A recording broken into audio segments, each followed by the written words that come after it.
Good morning, children. Let's start the subject Science, Standard 5th, Chapter 3, Part 2.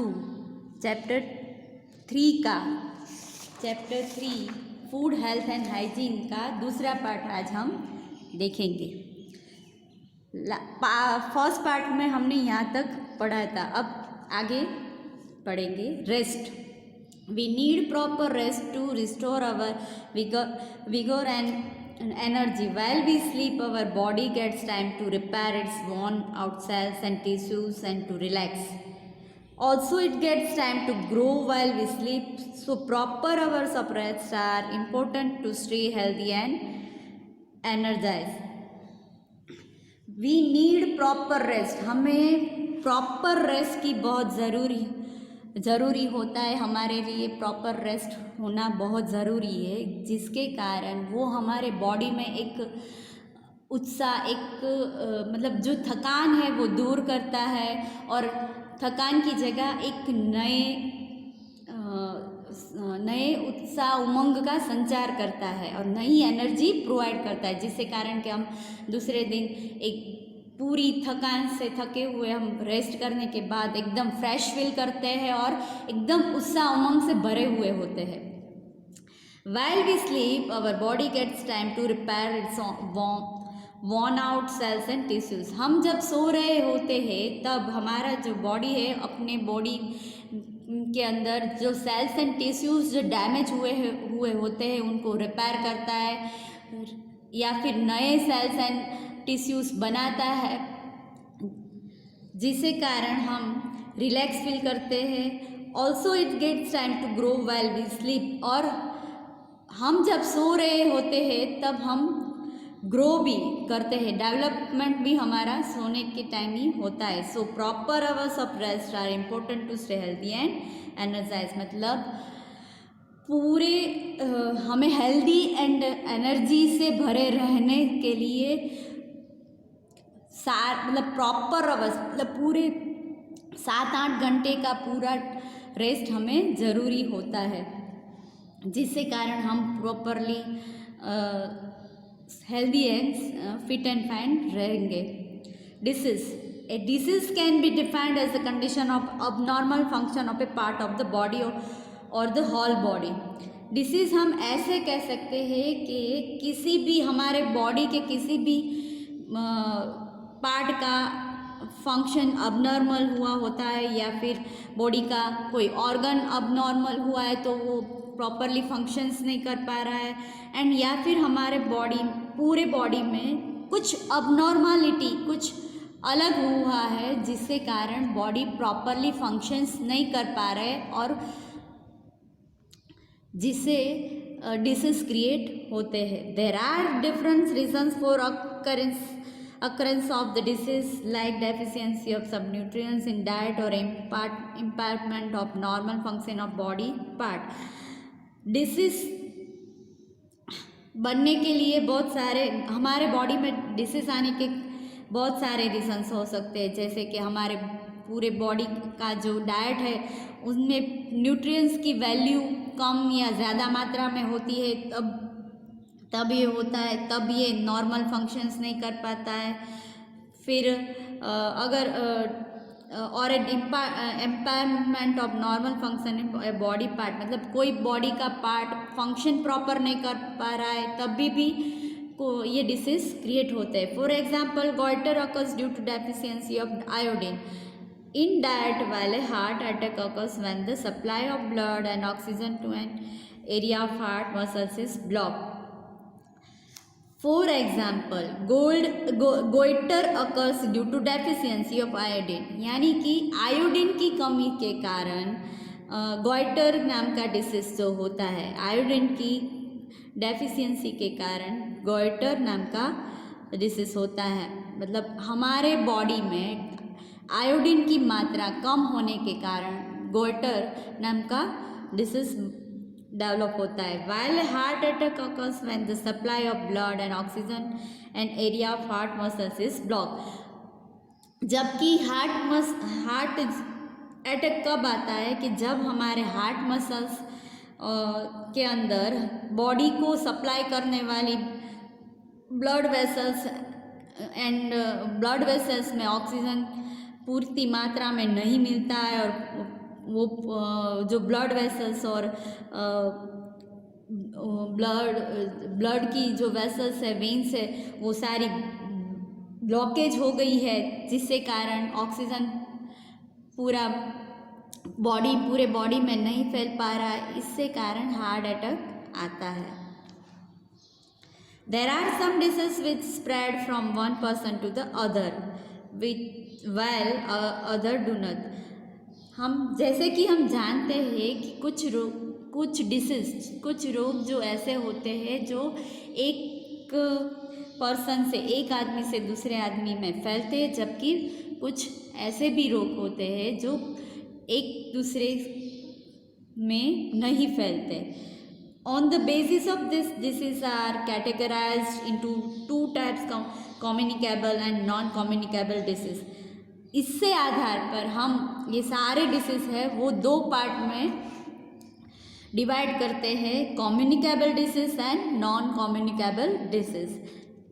मतलब रोग किस type का है, मतलब पर्सन से पर्सन फैलता है नहीं फैलता है, उसके बेसिस पे हमें डिसीज को दो पार्ट में डिवाइड किया है, non communicable disease and non communicable disease. Communicable disease, the disease that can be transmitted from one person to another are known as communicable disease.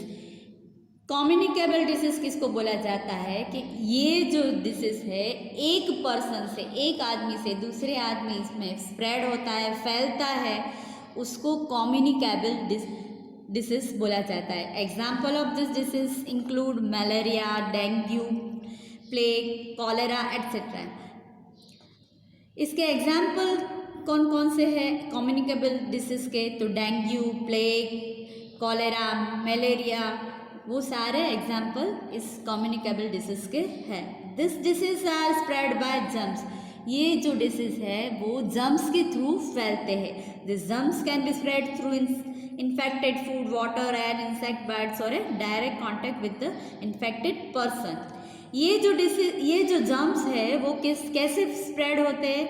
Infected food, मतलब जो food है वो healthy food नहीं है, उससे, या तो पानी से, या तो हवा से, या फिर इंसेक्ट के बाइट से, या कोई भी इंसेक्ट हमें बाइट करता है उससे, और direct contact with the infected person, या फिर जिस पर्सन को ये इन्फेक्ट हुआ, इन्फेक्ट मतलब जिस पर्सन को ये डिसीज हुआ है उसके डायरेक्ट या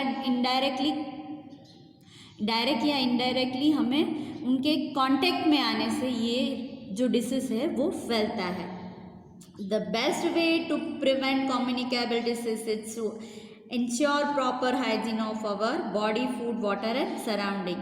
The best way to prevent communicable disease, मतलब communicable disease को फैलने से रोकने के लिए सबसे बेस्ट वे कौन सा है?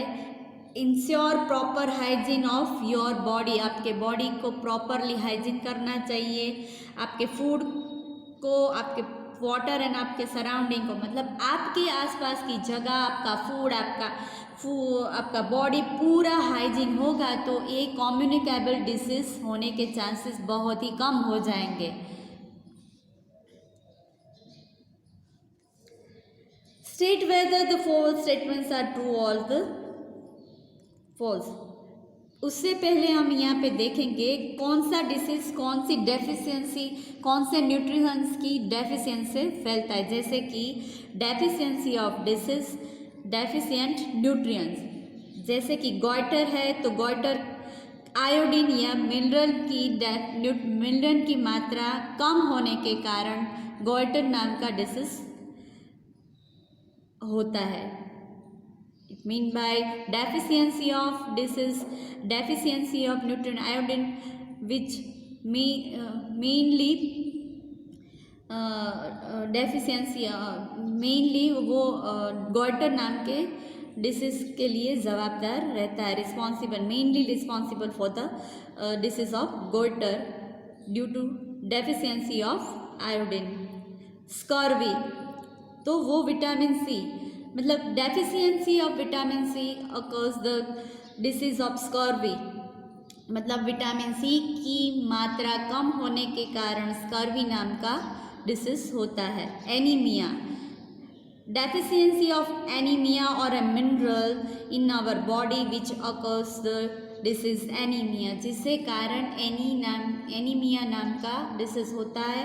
हमारे बॉडी में आयरन की कमी, आयरन की मात्रा कम होने के कारण एनीमिया नाम का रोग होता है। Rickets, vitamin D, deficiency of vitamins nutrients vitamin D in our body which occurs rickets disease, मतलब हमारे बॉडी में विटामिन डी की मात्रा कम होने के कारण रिक्टेस नाम का रोग, रिक्टेस नाम का डिसीज फैलता है। Now let's see the true और false at here. Regular exercise improves blood circulation of the body, तो ये स्टेटमेंट सही है। हमारे बॉडी को फुल्ली एक्सरसाइज या फिर प्रॉपरली एक्सरसाइज मिलने के कारण वो हमारे ब्लड का सर्कुलेशन इंक्रीज कर देता है, ब्लड की सर्कुलेशन की मात्रा बढ़ा देता है, तो this statement is true. Communicable disease can be prevented by the maintaining proper hygiene, तो ये स्टेटमेंट भी सही है। कम्युनिकेबल डिसीज जो होते हैं उनको प्रॉपरली हाइजीनिक जो चीज़ें हैं उनको मेंटेन करने से ये डिसीज़ जो होते हैं उनको रोका जा सकता है। हमारे बॉडी को स्वच्छ रखने से, हमारे सराउंडिंग को, हमारे फूड, वाटर और एयर को हाइजीन रखने से हमारा बॉडी भी हाइजीन रहेगा, जिससे कारण ये कम्युनिकेबल डिसीज़ फैलेंगे नहीं। तो ये स्टेटमेंट भी ट्रू है।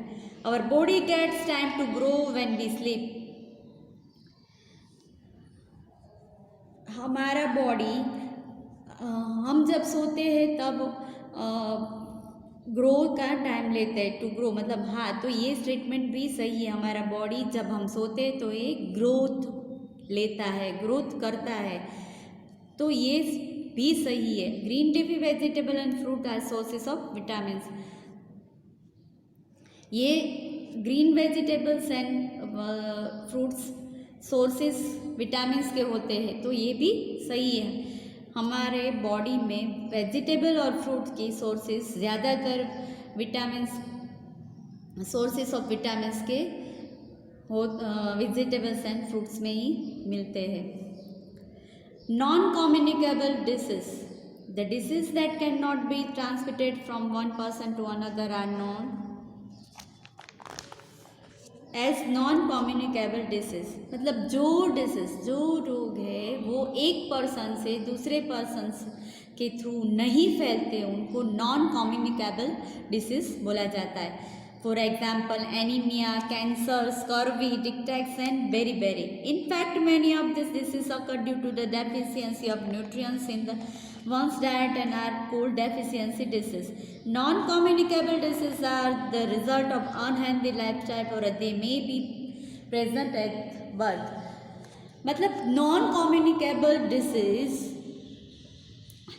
मोस्टली हमारे खाने में न्यूट्रिएंट्स की मात्रा कम होने के कारण होती है, इसको इसीलिए इसको डेफिशिएंसी डिसीज भी बोला जाता है।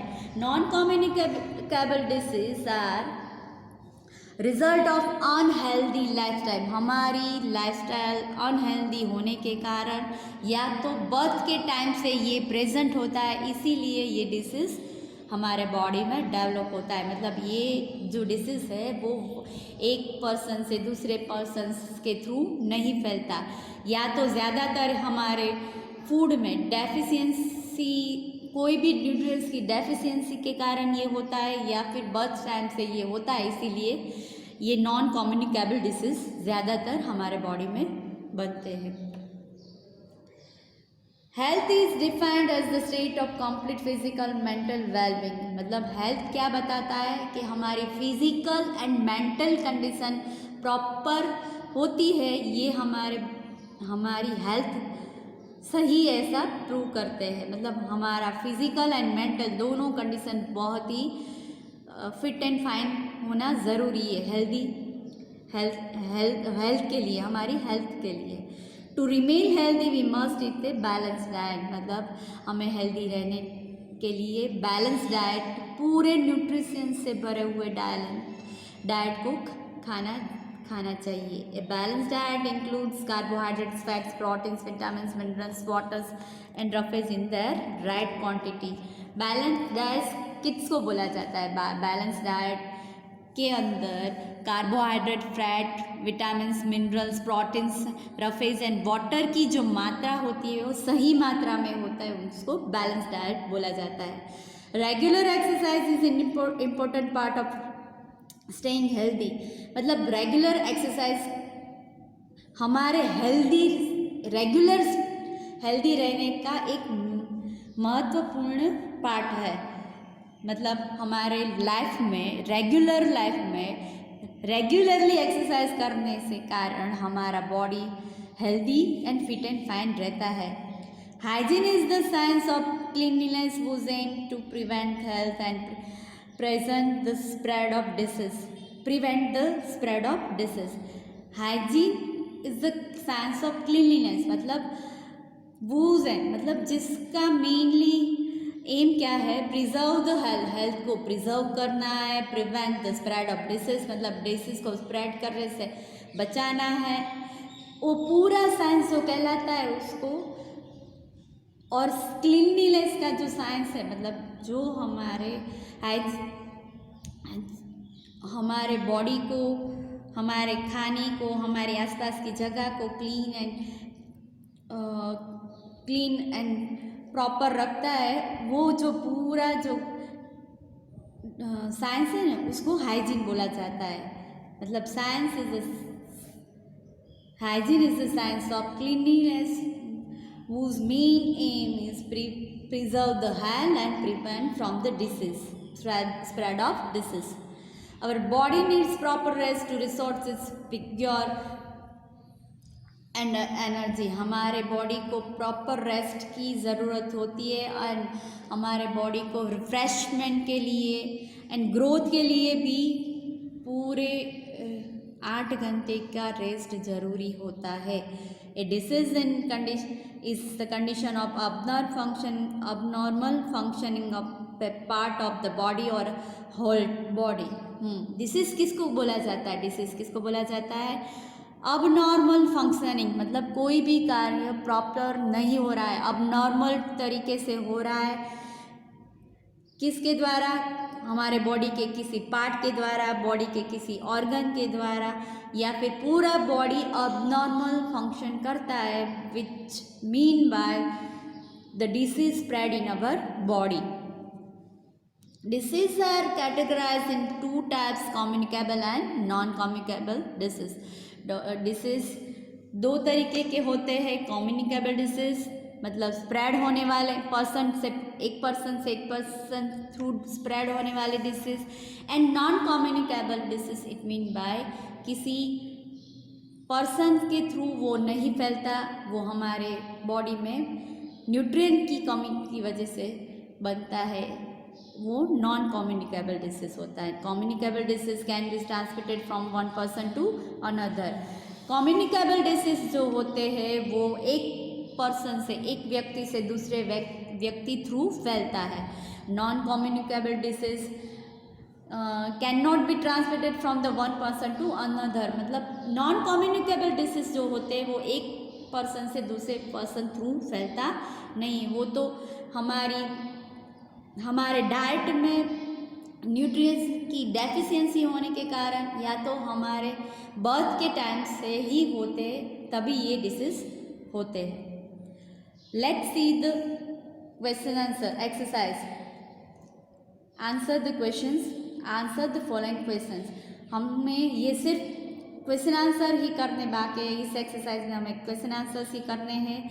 बाकी फर्स्ट पार्ट में हमने fill in the blank, tick the correct and true और फॉल्स देख लिया है। Let's see the question answer. Answer the following questions. First, define the term health. How can a person remain healthy? The term health refers to the state of complete physical and mental well-being. Anyone can become healthy by following these steps.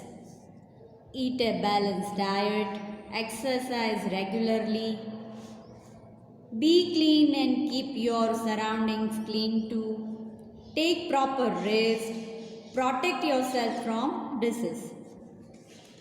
Up second, why do we need nutrients in our diet? हमारे nutrients में हमारे diet में nutrients क्यों ज़रूरी है?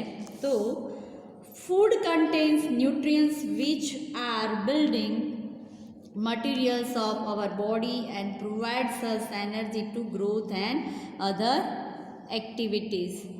Food के contents जो हमारे बॉडी के बॉडी को बिल्डिंग बनाने मतलब बॉडी को बिल्ड करने में बनाने में जो बिल्डिंग मटेरियल्स जो होते हैं वो हमारे न्यूट्रिएंट्स के थ्रू हमारे बॉडी में पहुंचते हैं which provided by the nutrients energy which provided energy to growth and other activities wherever.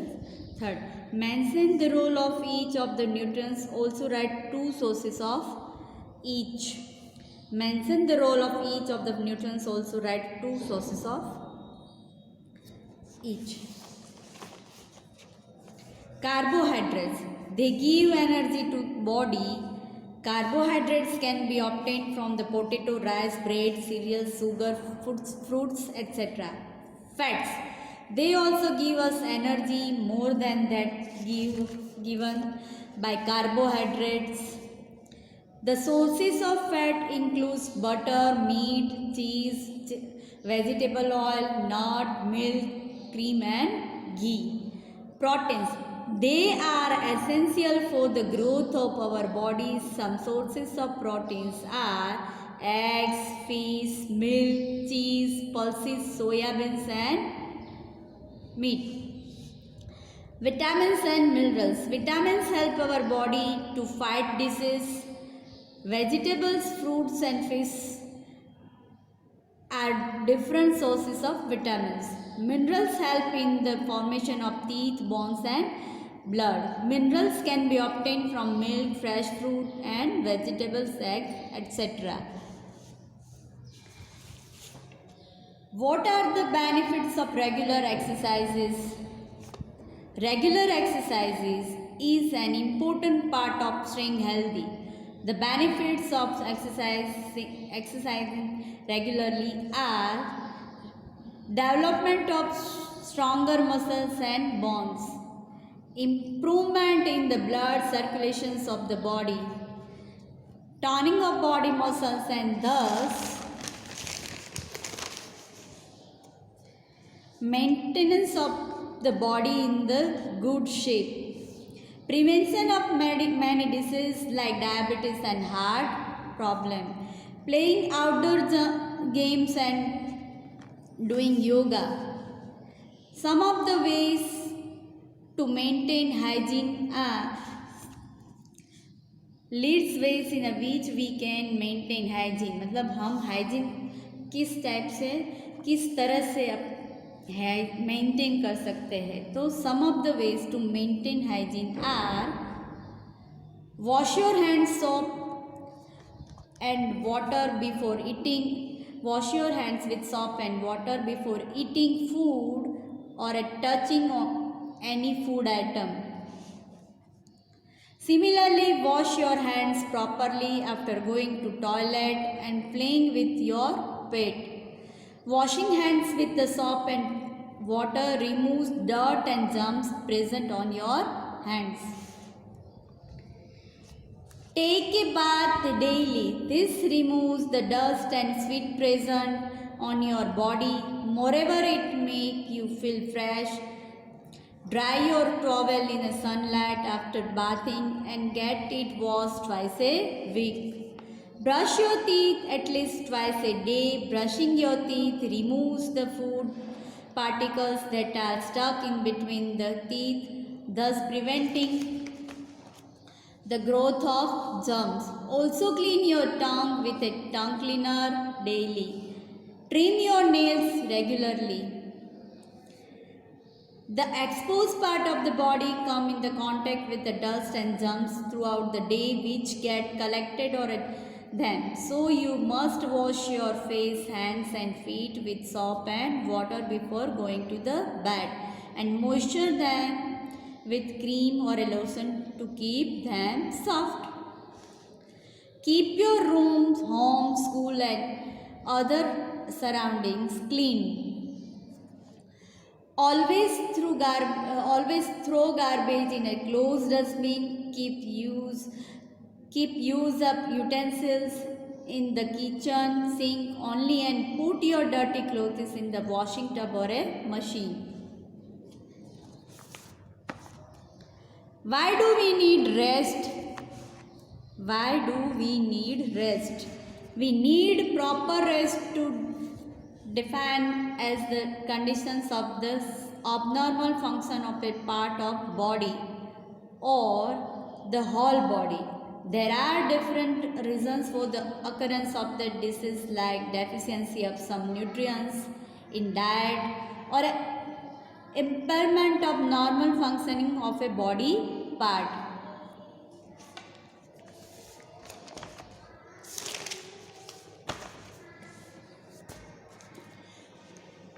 What is disease? What are the different reasons for the occurrence of a disease? Disease can be defined as the condition of abnormal function of a part of the body or the whole body. There are different reasons for the occurrence of disease like deficiency of some nutrients in diet or impairment of normal functioning of a body part. Find communicable disease and name some of them. This disease is spread by germs. These germs can be spread through infected food, water, air, insect or a direct contact with the infected persons.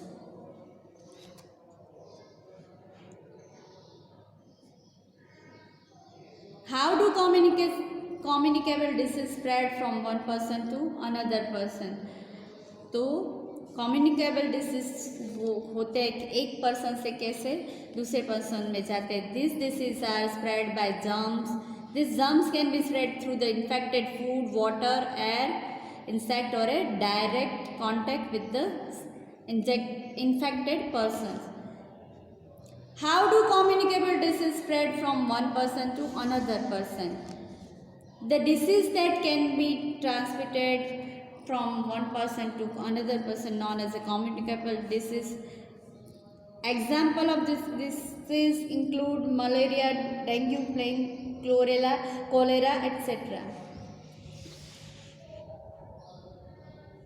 Communicable disease जो है वो कैसे spread होते हैं, तो वो germs के through spread होते हैं जो हमारे फूड, वाटर और इंसेक्ट के थ्रू फैलते हैं एंड डायरेक्ट और इनडायरेक्टली जो इन्फेक्टेड पर्सन होते हैं उनके द्वारा कम्युनिकेटेड जो डिसीज़ होते हैं वो स्प्रेड होते हैं. What are non communicable disease?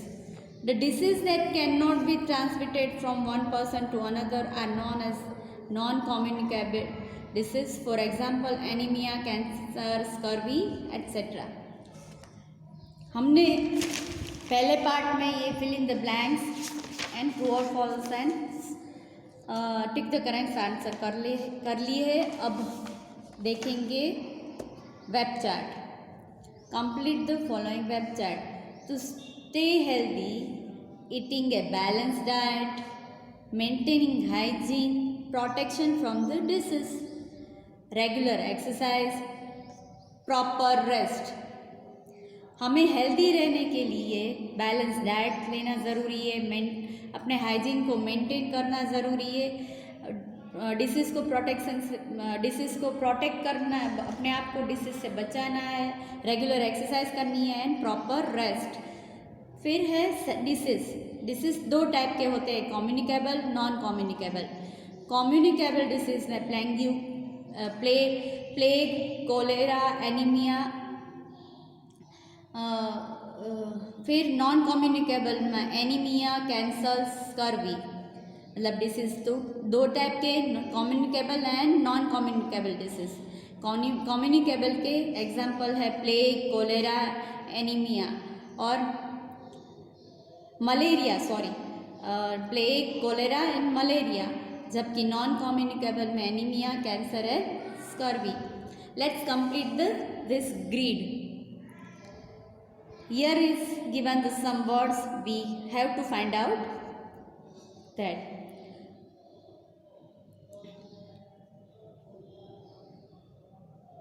Let's see, bread. Here is the bread word. फिर eggs, फिर milk, फिर meat, pulses, fish,